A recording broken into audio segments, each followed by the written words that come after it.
Hello दोस्तों, मेरी YouTube channel कहानियां विद सीमा में आपका स्वागत है। शरद पूर्णिमा व्रत से जुड़ी एक पौराणिक कथा। किसी नगर में एक साहूकार रहता था। उसकी दो बेटियां थीं जो हर महीने में आने वाली पूर्णिमा का व्रत रखा करती थीं। दरअसल इन दोनों बेटियों में बड़ी बेटी पूर्णिमा का व्रत तो पूरे विधि विधान से करती थी, लेकिन छोटी बेटी व्रत के नियमों का सही ढंग से पालन नहीं करती थी। बस व्रत के नाम पर खाना पूर्ति करती थी। साहूकार की दोनों बेटियां जैसे ही बड़ी हुई, पिता ने दोनों का विवाह करा दिया।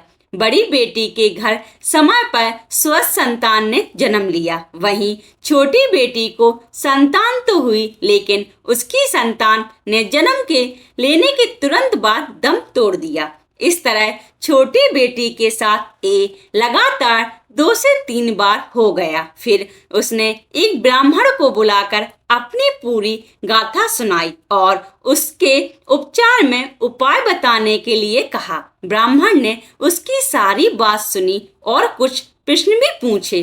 फिर कहा कि तुमने पूर्णिमा का व्रत तो किया है, लेकिन हमेशा अधूरा व्रत करती हो, इसलिए तुम्हें व्रत का पूरा फल नहीं मिल पा रहा है।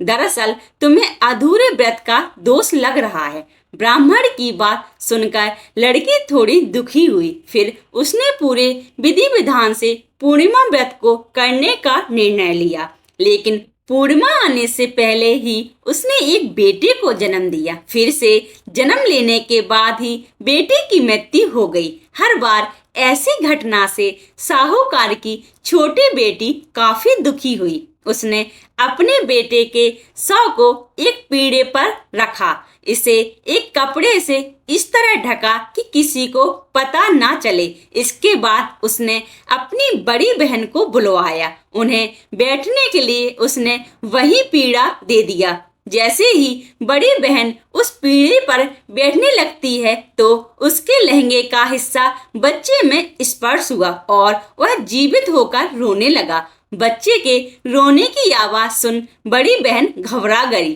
फिर छोटी बहन को उसने डांट लगाई। बड़ी बहन ने क्रोधित होकर कहा कि ये तुमने क्या किया? क्या तुम मुझ पर बच्चे की हत्या का कलंक लगाना चाहती हो? मेरे बैठने से अगर बच्चे की मृत्यु हो जाती तो? बहन के गुस्से को नियंत्रित करते हुए छोटी बहन ने उत्तर दिया, यह बच्चा तो मरा हुआ ही था दीदी, तुम्हारे स्पर्श से ही तो यह पुनः जीवित हुआ है।